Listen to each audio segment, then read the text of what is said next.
δείγμα που μπορεί να μας προβληματίσει για το που μπορεί να συμβεί μια καρδιακή αναποφή και σε ποιους ανθρώπους. Παντού λοιπόν, σε οποιονδήποτε χώρο και να βρισκόμαστε, μπορεί να συμβεί αυτό το απρόβλεπτο, μια ευνίδια καρδιακή αναποφή, να έχουμε ένα θύμα το οποίο δεν αναπνέει και να κινδυνεύει άμεσα η ζωή του. Και το πιο σημαντικό μπορεί να συμβεί στον οποιονδήποτε, όχι μόνο σε αυτούς που αθλούνται, ακόμα και σε αυτούς οι οποίοι δεν αθλούνται. Ας δούμε λοιπόν ποιες γνώσεις και ποιες δεξιότητες χρειάζεται να γνωρίζουμε εμείς οι απλοί πολίτες, γιατί εμείς θα βρισκόμαστε δίπλα στο θύμα, ούτε ο εξειδικευμένος γιατρός, ούτε η εξειδικευμένη μονάδα του νοσοκομείου. Αυτός ο οποίος άμεσα θα παρέχει τις πρώτες βοήθειες σε ένα θύμα καρδιακής αναποφής είναι οι απλοί πολίτες. Είμαστε εμείς, είστε εσείς.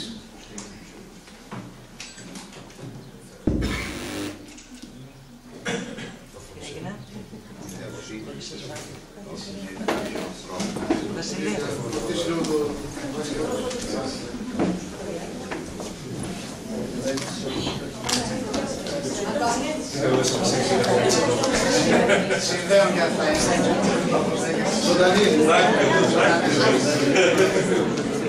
πρέπει να διορθώσουμε λοιπόν το πρόβλημα. Θα ξεκινήσουμε λίγο πιο, θα προχωρήσουμε το πρόγραμμά μας.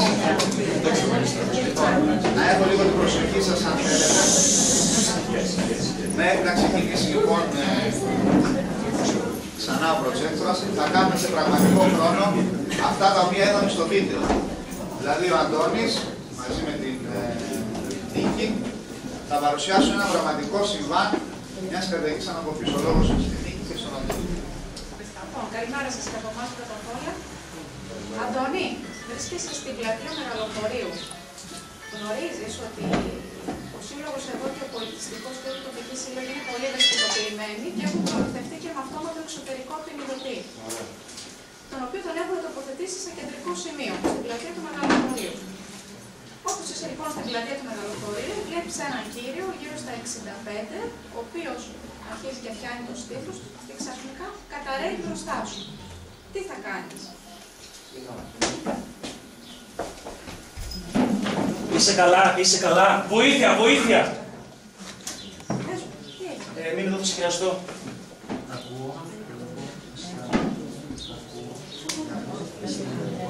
Πάρε τηλέφωνο στο 166, πες ποια είσαι, ότι έχουμε ένα θύμα που δεν αναπνέει και καταραίει. Θα δεις μια πράσινη καρδιά, θα με φέρεις στο μηχάνημα και θα βρεις και στην πλατεία. Ωραία, πέρα λοιπόν από τηλέφωνο στο ΕΚΑΠ, βρισκόμαστε στην πλατεία Μεγαλοφορείου, έχουμε ένα θύμα το οποίο δεν αναπνέει, έχει ξεκινήσει κάρπα και υπάρχει αυτόματος εξωτερικός απεινιδωτής. Χρειάζεστε κάτι άλλο?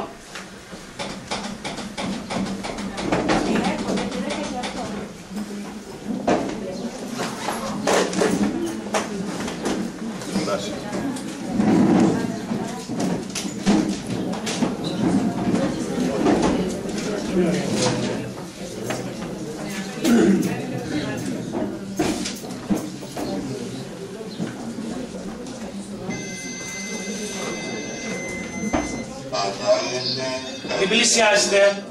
Μην πλησιάζετε. Μην πλησιάζετε.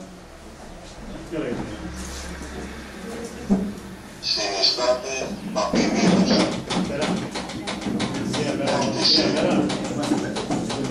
Απομακρυνθείτε από τον ασθενή. Μην πλησιάζετε. Χορηγήστε απεινίδωση. Δίνω ρεύμα. Φύγετε. Η απεινίδωση πραγματοποιήθηκε. Ξεκινήστε καρδιοπνευμονική αναζωογόνηση.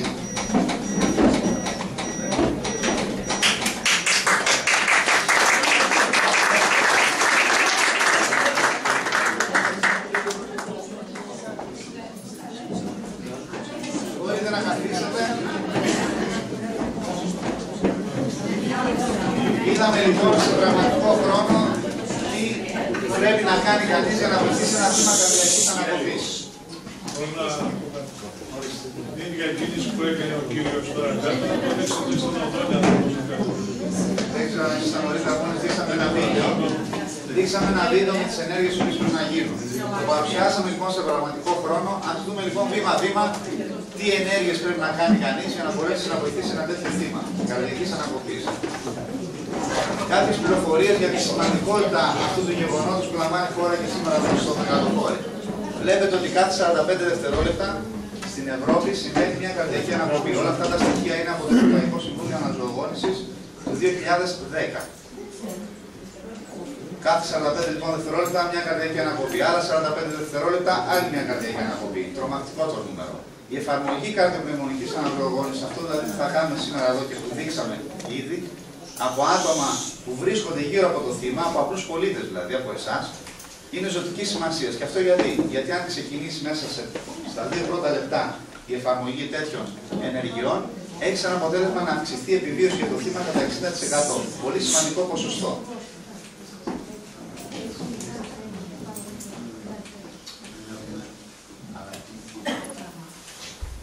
Ας δούμε λίγο την αλυσίδα της επιβίωσης. Οι ενέργειες όλες δηλαδή, οι οποίες πρέπει να γίνουν για να αυξηθεί η πιθανότητα επιβίωσης ενός θύματος. Βλέπετε ότι έχει 4 κρίκους. Ο πρώτος κρίκος περιλαμβάνει την ταχεία αναγνώριση και κλήση για βοήθεια με σκοπό να προλάβουμε την καρδιακή ανακοπή. Ο δεύτερος κρίκος μιλάει για ταχεία έναρξη καρδιοπνευμονικής αναζωογόνησης, έτσι ώστε να κερδίσω χρόνο για το θύμα, να αγοράσω χρόνο για το θύμα μου. Ο τρίτος κρίκος είναι η ταχεία απεινίδωση, η εφαρμογή δηλαδή του αυτόματου εξωτερικού απεινιδωτή, τον οποίο χρησιμοποίησαμε προηγουμένως στο θύμα μας, έτσι ώστε να επανεκκινηθεί η καρδιά. Και ο τέταρτος κρίκος είναι η φροντίδα μετά από τις όλες τις ενέργειες σε εξειδικευμένο κέντρο, στο νοσοκομείο δηλαδή. Βλέπετε ότι είναι συνδεδεμένοι και οι 4 κρίκοι, άρα είναι σημαντικό να ακολουθηθούν και οι 4. Ένας από αυτούς αν φύγει, καταρρέει και η αλυσίδα της επιβίωσης. Άρα είναι εξίσου σημαντική και οι 4. Ας δούμε λοιπόν συγκεντρωτικά εδώ τα βήματα τα οποία πρέπει να κάνει κανείς για να μπορέσει να βοηθήσει ένα τέτοιο θύμα. Πλησιάζουμε με ασφάλεια. Ελέγχουμε την ασφάλεια τη δική μας, του θύματος και των παρευρισκόμενων. Αν δεν είναι εξασφαλισμένοι, δεν κάνουμε τον ήρωα. Περιμένουμε να εξασφαλιστεί η ασφάλεια. Δεύτερο βήμα είναι να ελέγξω αν αντιδρά. Τρίτο βήμα είναι να φωνάξω για βοήθεια, να απελευθερώσω για αεραγωγό, να ελέγξω για αναπνοή. Καλούμε το 166 και προχωράμε στην καρδιοπνευμονική αναζωογόνηση, η οποία έχει 30 θωρακικές συμπιέσεις με 2 αναπνοές διάσωσης. Βήμα-βήμα λοιπόν, πλησιάζουμε ασφάλεια. Δική μου, του θύματος και των γύρω. Ένας από αυτούς να κινδυνεύει δεν πλησιάζουν. Από ένα θύμα θα έχω δεύτερο. Από ένα στενοφόρο θα θέλω δεύτερο. Τρίτο και το καθεξής. Αφού το εξασφαλίσω, όπως είδατε και πριν ο Αντώνης κοίταξε γύρω του για ενδεχόμενους κινδύνους, τότε πηγαίνω δίπλα στο θύμα, θα γονατίσω και θα ελέγξω εάν αντιδρά το θύμα μου. Γονατίζουμε δίπλα στους ώμους του, τον χτυπούμε ελαφρά στους ώμους και του φωνάζουμε κοντά στο αυτί του εάν είναι καλά. Είστε καλά, είστε καλά. Μπορεί να είναι βαρύκος, μπορεί να είναι ηλικιωμένος, μπορεί να έχει θόρυβο, μπορεί να γίνονται εργασίες δίπλα. Εάν μας απαντήσει, είναι όλα καλά, τον αφήνουμε στη θέση που τον βρήκαμε και επανεκτιμούμε, ψάχνουμε να δούμε τι συνέβη σε αυτό το θύμα. Αν όμως δεν μας απαντήσει, τότε καλούμε σε βοήθεια. Πώς θα το κάνω αυτό? Θα σηκώσω τα χέρια μου και θα φωνάξω δυνατά. Βοήθεια, βοήθεια. Τόσο ώστε αυτός ο οποίος ήταν απέναντι στο δημοτικό σχολείο να με δει, να δει τα χέρια μου και να πει κάτι γίνεται εκεί. Ή αυτός ο οποίος είναι στο δίπλα δωμάτιο και δεν με βλέπει, θα με ακούσει. Βοήθεια, βοήθεια. Αν έρθει κάποιος, όπως ήρθε νωρίτερα βοηθός, του λέω να περιμένει και ενδεχομένως να το χρειαστώ. Το επόμενο βήμα στον αλγόριθμό μας είναι να απελευθερώσω τον αεραγωγό. Πάω να δω δηλαδή στο θύμα μου τι έχει πάθει και βρέθηκε εκεί και δεν αντιδρά και δεν μου μιλάει. Πώς θα το κάνουμε αυτό, το να απελευθερώσω τον αεραγωγό? Θα τοποθετήσουμε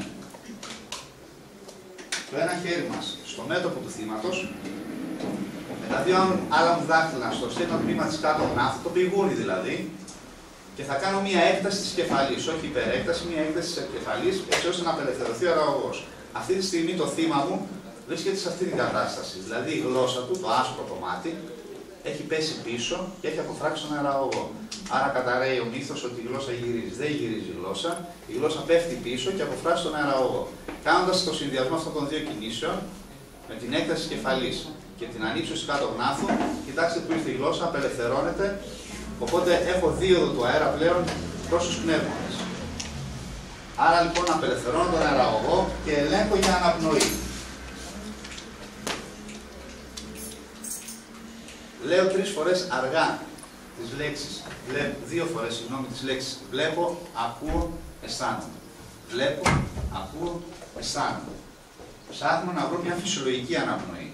Βλέπω το θώρακα του θύματος, όσο είναι πάνω από το αυτί του, έχω γονατίσει και το αυτί μου βρίσκεται πάνω από το στόμα του θύματος. Βλέπω λοιπόν το θώρακα, ακούω για αναπνοές ενδεχομένως του θύματος και αισθάνομαι την εκπνοή του στο μάγουλό μου. Ψάχνω για φυσιολογική αναπνοή. Μια φυσιολογική αναπνοή ποια είναι? Η δική μας αναπνοή. Οτιδήποτε πέραν αυτού το θεωρώ σαν μη φυσιολογική αναπνοή. Εμφανίζεται στο 40% των καρδιακών ανακοπών λοιπόν η μη φυσιολογική αναπνοή, η οποία περιγράφεται σαν βαριά, σαν αγωνιώδης. Αυτά δεν είναι φυσιολογική αναπνοή. Θεωρώ ότι δεν αναπνοεί φυσιολογικά το θύμα μου. Εφόσον λοιπόν το αναγνωρίζω σαν μη φυσιολογική αναπνοή, θεωρώ ότι έχω ένα θύμα καρδιακής ανακοπής και προχωρά τον αλγοριθμό μου.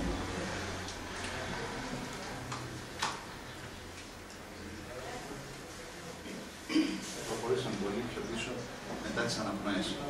Να πάμε. Ωραία. Αφού λοιπόν διαπιστώσω ότι το θύμα μου δεν αναπνέει φυσιολογικά, το επόμενο βήμα, εάν θυμόμαστε την αλυσίδα της επιβίωσης, είναι η εξειδικευμένη βοήθεια που πρέπει να έρθει στο τέλος. Πώς αυτή, αν δεν την ενημερώσω. Άρα, πολύ σημαντικό να καλέσω το ΕΚΑΠ. Οι αριθμοί κλήσης για την Ελλάδα είναι 166, για την Κύπρο 199 και πανευρωπαϊκά το 112. Ποια είναι από οπουδήποτε, ακόμα και να μην έχω σήμα. Και τι θα πω στο ΕΚΑΠ? Τρία πράγματα θέλει το ΕΚΑΠ.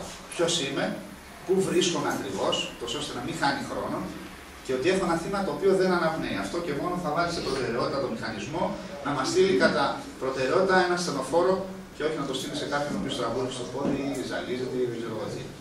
Άρα λοιπόν τρία πράγματα.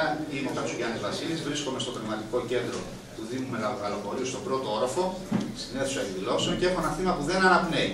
Θέλετε κάτι άλλο? Είπε νωρίτερα η Νίκη στο τηλέφωνο. Είπαν όχι, κλείνουμε πάντα τελευταίο το τηλέφωνο γιατί πάμε στην ταραχή μας. Μπορεί να κάτι να έχουμε ξεχάσει και να μην το μεταδώσουμε σωστά. Αφού λοιπόν γίνει και αυτό, ερχόμαστε ξανά στο θύμα μας και ξεκινάμε την καρδιοπνευμονική αναζωογόνηση. 30 θωρακικές συμπιέσεις. Αυτός είναι ο αριθμός που πρέπει να γίνει και αν δούμε ο τρόπος και η τεχνική η οποία βάζουμε τα χέρια μας, τοποθετώ τη βάση της παλάμης του ενός χεριού, όποιο από τα δύο με βολεύει, δεν έχει σημασία ποιο από τα δύο. Εγώ είμαι αριστερό και βάζω το αριστερό μου χέρι. Τη βάση της παλάμης στη μέση του θώρακα, όπως φαίνεται και στην εικόνα του θύματος. Φέρνουμε το άλλο μας χέρι πάνω από το υπάρκον και πλέκω τα δάχτυλά μου. Κλειδώνω τους αγκώνες μου τεντωμένα και έχουμε κάθετα πάνω από το θύμα. Θα γίνει και εφαρμογή από πίσω επιθυμούν μετά στα προπλάσματα. Έρχομαι κάθετα με τους ώμους μου στο σώμα του θύματος και με όλο το βάρος του σώματός μου, σαν να μου έχουν περάσει ένα σίδερο στη μέση και κινείται όλη πλάτη. Με όλο το βάρος του σώματός μου εφαρμόζω 30 θωρακικές συμπιέσεις.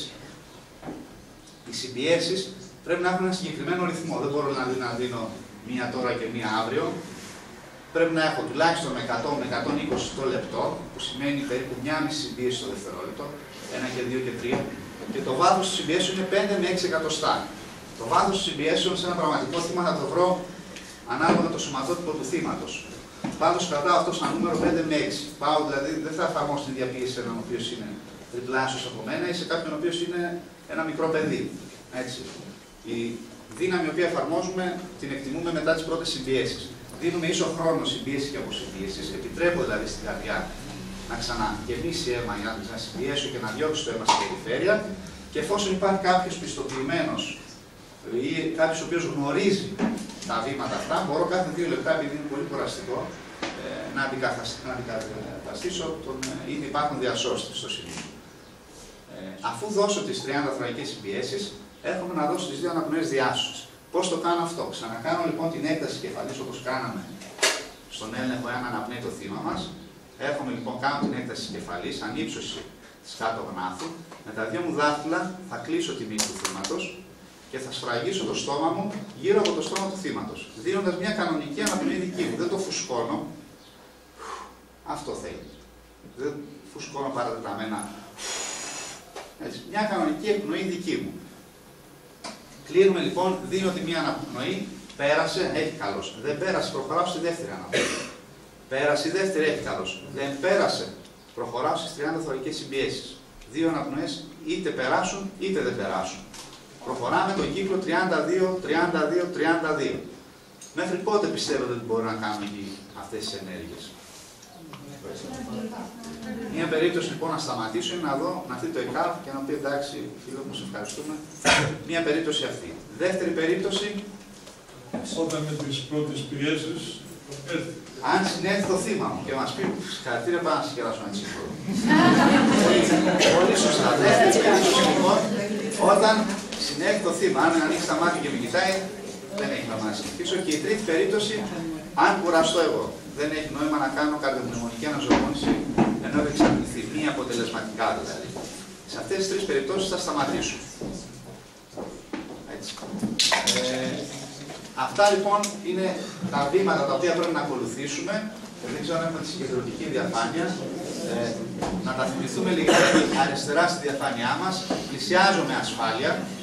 Δεν κάνω τίποτα αν δεν έχω εξασφαλίσει την ασφάλεια. Γιατί πολλές φορές το ξεχνάμε. Βλέπουμε τον δικό μας άνθρωπο, τρέχουμε, έρχεται το αυτοκίνητο, παίρνει και εμάς. Ασφάλεια λοιπόν. Δεύτερο βήμα είναι να ελέγξω αν αντιδρά. Πάω δηλαδή τους ώμους, είσαι καλά, δεν αντιδρά. Δώσε βοήθεια. Ήρθε κάποιος, περίμενε, θα σε χρειαστώ. Απελευθερώνω τον αραγό με τον τρόπο που είπαμε, ελέγχω για αναπνοή, βλέπω από πού αισθάνομαι διαφορές, δεν αναπνέει το θύμα μου. Καλώ το 166, τους λέω ότι βρίσκομαι εκεί, ποιος είμαι και ότι έχω ένα θύμα που δεν αναπνέει, και 30 θωρακές και 2 αναπνοές διάσωσης. Αυτά είναι τα βήματα μέχρι να μπορέσουμε μάλλον να βοηθήσουμε ένα θύμα καρδιακής αναποπής εφόσον δεν υπάρχει επιδοτής. Από εδώ και πέρα θα σας πει η νίκη τι κάνουμε στην περίπτωση που έχουμε και αυτόματα εξωτερικά επιδοτή. Λοιπόν, να δούμε τώρα τι κάνουμε όταν έχουμε διαθέσιμο αυτόματο εξωτερικό επιδοτή, όπως είδαμε εδώ και στο σενάριο που σας έτρεξε ο Αντώνης. Πρώτα απ' όλα να πούμε ότι αν υπάρχει σε ένα χώρο αυτόματος εξωτερικός απεινιδωτής, σε δημόσιο χώρο, το σήμα που θα δούμε για να το αναγνωρίσουμε είναι αυτό. Είναι το διεθνές σήμα, αυτό το πράσινο με άσπρη καρδιά με τον κεραυνό. Αν πάτε στο αεροδρόμιο Ελευθέριος Βενιζέλος θα το δείτε σε πάρα πολλά σημεία, σε κάθε κολόνα σχεδόν. Να δούμε λίγο τώρα.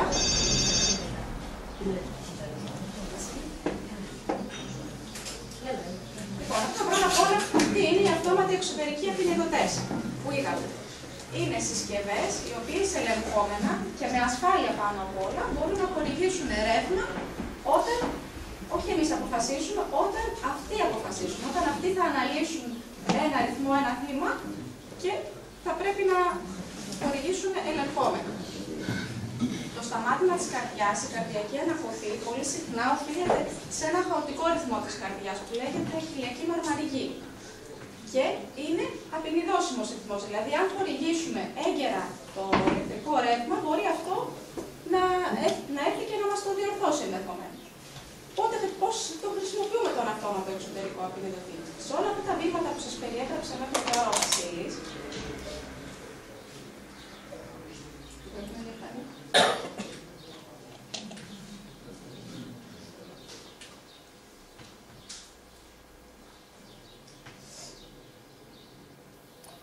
λοιπόν, σε όλα τα βήματα που μας περιέγραψε ο Βασίλης, τα κάνουμε όλα κανονικά. Πλησιάζουμε με ασφάλεια, ελέγχουμε την αντίδραση, φωνάζουμε βοήθεια, απελευθερώνουμε τον αεραγωγό και ελέγχουμε για αναπνοή. Και να το αποκαλούμε την εξειδικευμένη βοήθεια και το ΕΚΑΒ, δηλαδή, η προτεραιότητά μας είναι να φέρουμε τον αυτόματο εξωτερικό απεινιδωτή και να τον συνδέσουμε. Και από εκεί και πέρα απλά ακολουθούμε τις οδηγίες του.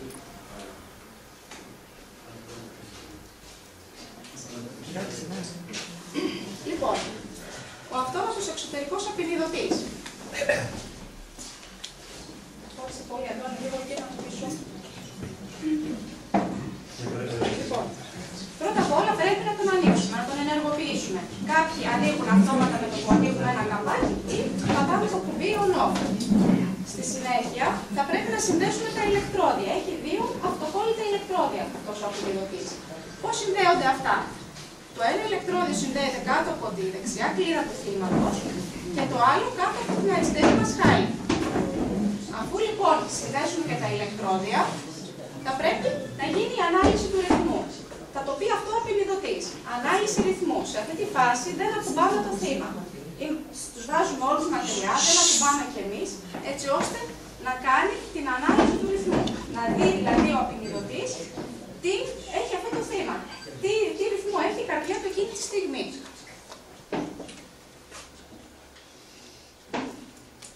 Εάν ο απεινιδωτής κρίνει, αποφασίσει, είναι ένας υπολογιστής ουσιαστικά, ότι πρέπει να χορηγηθεί ρεύμα σε αυτή την περίπτωση, θα σας πει ενδείκνυται απεινίδωση, οπότε θα φορτίσει, εσείς θα πρέπει να απομακρύνετε όλους τους παρευρισκόμενους, κανείς να μην ακουμπάει και να πατήσετε το κουμπί που λέει χορηγήστε απεινίδωση τη στιγμή που θα σας το πει. Μετά φυσικά την απεινίδωση και πάλι ακολουθούμε ό,τι οι οδηγίες μας λέει. Κάρπα 32 θα μας πει ο απεινιδωτής. Εάν δεν ενδείκνει την απεινίδωση, δηλαδή ο υπολογιστής του απεινιδωτή αναλύσει και πει ότι δεν χρειάζεται να δώσουμε ρεύμα, και πάλι θα μας δώσει η οδηγία. Κάντε κάρπα 32. Αν τώρα το θύμα μας επανέλθει, δηλαδή χορηγήσουμε ρεύμα με επιτυχία και επανέλθει και αρχίσει πάλι να αναπνέει. Ή αν είχαμε από την αρχή ένα θύμα, το οποίο ναι μεν δεν είχε συνείδηση, αλλά ανέπνεε. Τι κάνουμε σε αυτή την περίπτωση? Το βάζουμε σε θέση ανάμειψης ή αλλιώς όπως λέμε θέση ασφαλείας.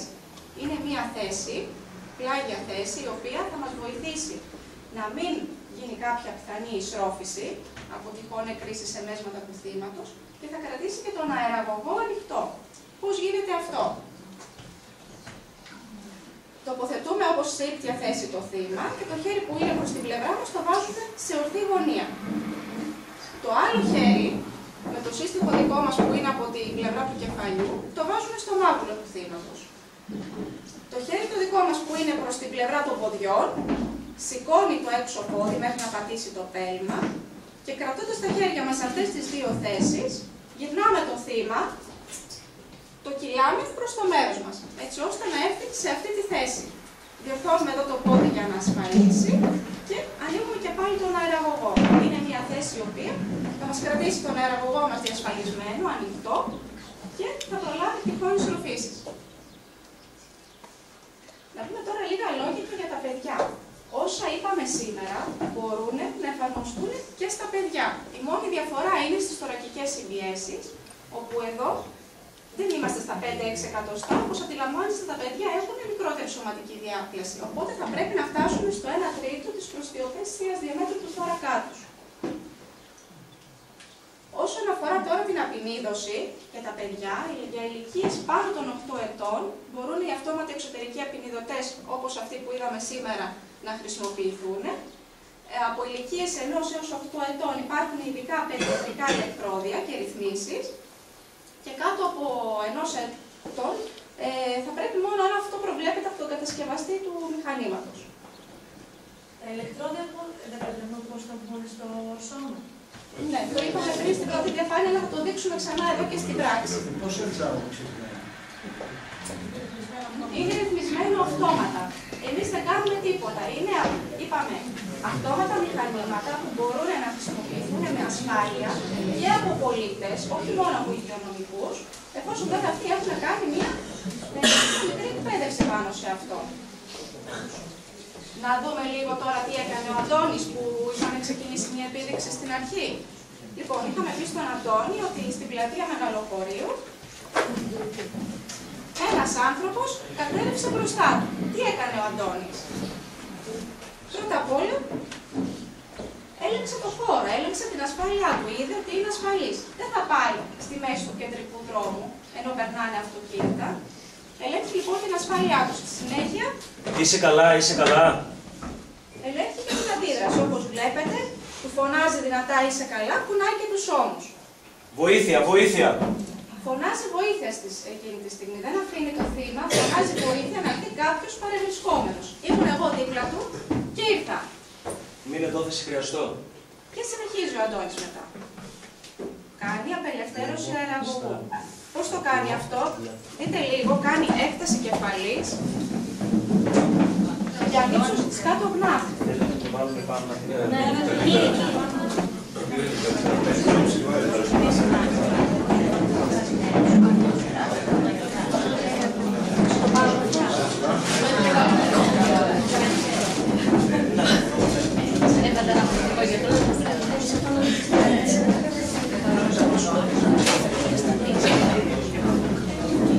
Κάνει απελευθέρωση αεραγωγού ο Αντώνης με αυτόν τον απλό χειρισμό των δύο κινήσεων, όπως είπαμε.